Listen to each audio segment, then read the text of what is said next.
I am one of 4 kids.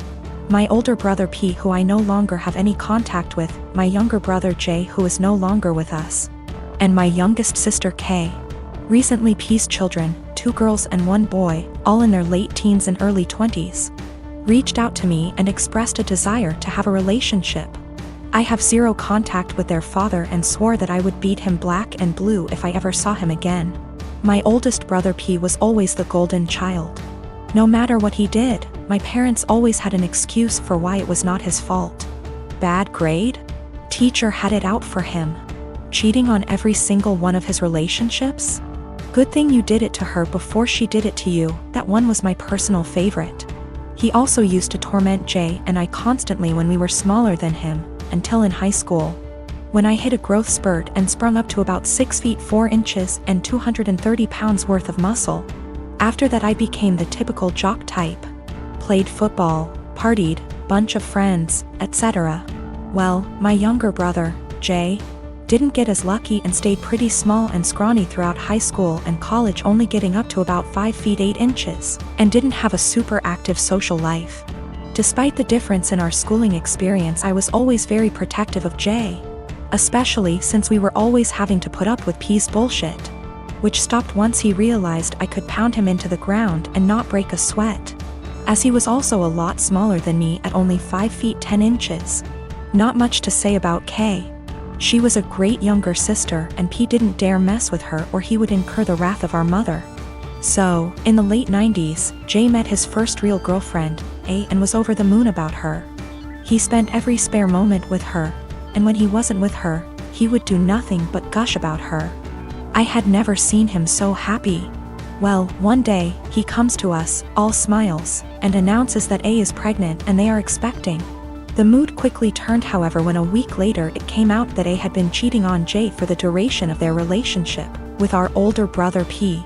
This broke my brother, and of course P, being the golden shit that he is, didn't even get a disappointed glance from our parents. To this day I have never seen someone look so broken as Jay had looked the last time I saw him. I believe his heartache was only compounded by the fact that my parents basically told him to get over it and be happy for our brother. Well, about a week after this revelation came to light, Jay took his own life. I had never been so sad and angry at the same time in my entire life. Sad that I would never see my brother again, and the pure rage of knowing that this was my brother and parents' fault. During the funeral, P walked in with A and I saw red. Thankfully I had other family there to stop me from doing anything stupid, but I told P that if I ever saw him again, I would kill him. Shortly after that, I cut contact with 90% of my family, with the exception of K and a cousin I had always been close with, because everyone except them wanted to make excuses for my parents and P. Even though my sister was just as crushed about Jay's death as I was and was angry for a long time. She and her then boyfriend, future husband, hit a financial rough patch after graduating college and were forced to move in with our parents. Due to unrelated drama at the time, they couldn't stay with me. So my sister stayed with them for several years, and over that time their relationship improved, and even though I wasn't thrilled at the time, I understood. She still doesn't really have a relationship with P, but is cordial if they meet. I don't blame her, because our parents did a lot for her and daughters love their cousins. So I didn't want to put her in that kind of position of choosing. I never had any kids, and truth be told, I never wanted any. I much preferred the role of the fun uncle. Kay met a great guy and had 2 daughters, who I absolutely adore. P had 2 more kids with A before cheating on her and splitting, and I've never met any of them. My parents have tried to make contact a handful of times, but I always told them to kick rocks. So last week, I'm chatting with Kay's daughters, 19 and 17. And they mentioned that their cousins have wanted to meet me for a long time and were hoping I would be willing to meet them as well. I don't believe they know everything that transpired between their dad and I, but I would be lying if I said I never had any desire to meet them. My brother lost his job along with all his savings several months ago, and soon after he asked me if it would be okay if he and his wife stayed with me until they could afford their own place again. I hesitated at first, considering I only have a 1-bedroom apartment, but according to them they had no other options, so of course I invited them over and bought a blow-up mattress for the living room. For the first month things were manageable, although admittedly cramped. Then my brother told me that sleeping on the mattress was giving him back pains. So he asked if he could buy a small double bed for the living room. The living room is by far the biggest room I have, so I told him that would be fine as long as there was still room for my couch, TV, bookshelves. The living room is also connected to my kitchen in an open plan style. So I reminded my brother to leave walking space around the bed. It's now been 2 months and things have gotten a lot worse. When they first moved in, I would still use the living room every day to unwind on the couch after work. Now whenever I go in, there's a strange vibe like I'm intruding. My brother and his wife are often sitting in bed together when I go in. I always knock and stare at me pointedly until I leave. Sometimes when I sit down they will directly ask me for some alone time and say they would like the room to themselves. This came to a head yesterday when my sister-in-law messaged me with a timetable she'd made of when it would be a good time for me to use the living room.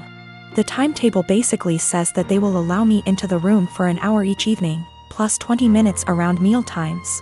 I basically shut her down instantly and told her there was no way I'd be following the timetable since in the end it's my apartment. She sent me back a huge message with a dozen paragraphs about how my constant presence was ruining her marriage with my brother and they feel like they have no privacy. I tried to talk this over with my brother that night, but when I got home neither my brother //SIL were talking to me. So he's clearly just as pissed. Today an Amazon parcel arrived for my brother with a lock for the living room door, which I told him there's absolutely no way I will allow him to install. My brother says I'm creepy for wanting constant access to where they sleep and he's insisting on installing the lock anyway. I'm 25 and am having a micro wedding. My dad's 43 and this woman's at least in her 50s. My dad and this woman have been together like 3 to 4 years at this point. I've never met her as they live on the opposite side of the country. I've had about 3 to 4 conversations with her over the phone and grow more annoyed every time. The first one was when I cut my mom off after a bad blow-up. Going on and on about I'm young and I'll come around and she's my mom still etc etc etc. The second was last summer. I was 8 months pregnant and my car was impounded BC of the insurance company. It was resolved. I called to let my dad know, not her, and she kept going in circles repeating that we need to get it cause it accrues fees. I had a minor snap then. I don't appreciate being talked to like I'm stupid and 15. I was telling him that BC of the insurance company our truck got towed and was in impound, and they were in the process of getting it out. She chimes in, he had me on speaker, and repeatedly said in a tizzy get that car out. You need it, it's accrues fees, the longer it's there the more it is.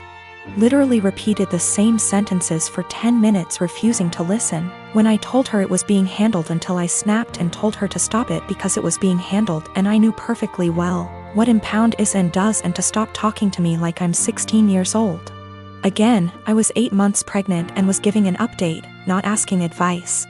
I sent my dad an invite specifically addressed to only him and his RSVP was pre-filled for only him. I've seen him all of 2 times in the last 10 years and the only time he made an effort of contact was when I was pregnant.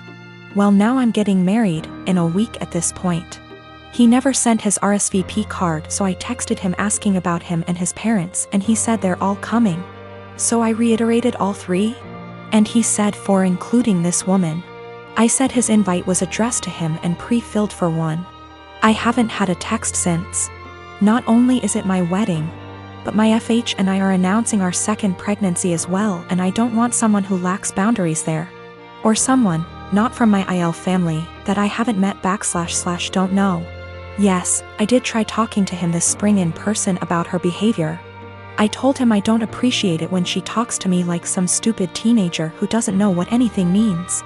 I don't call for advice, I call to give updates. I didn't need or appreciate the consistent repeating of information I had made clear I already knew. He told me she's just motherly and I told him that's great for her. But I'm not her child, I'm not her friend, and I don't need another mother.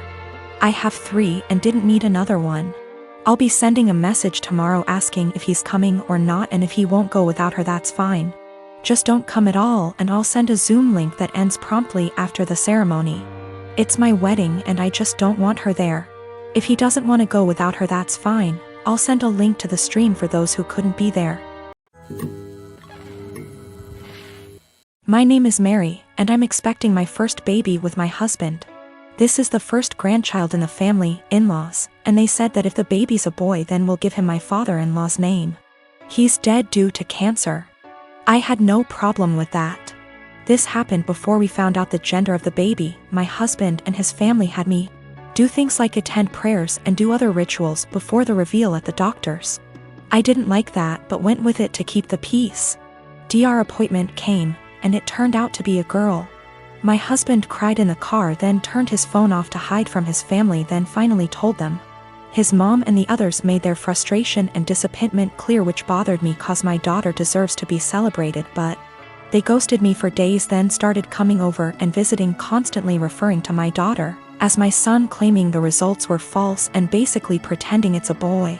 I had severe fights with them after they refused to stop it. And my husband sided with them despite seeing how wrong and unreasonable what they were doing was. We didn't speak for a while. Sister-in-law called to apologize, then informed me she arranged for a baby shower for me. I was so excited and happy. But when I arrived I saw blue balloons, blue cake with father-in-law's name / decorations around. I was so confused I had to sit down. Sister-in-law explained they were still hoping the gender results are false and it's a boy. I looked at my husband and he agreed with her.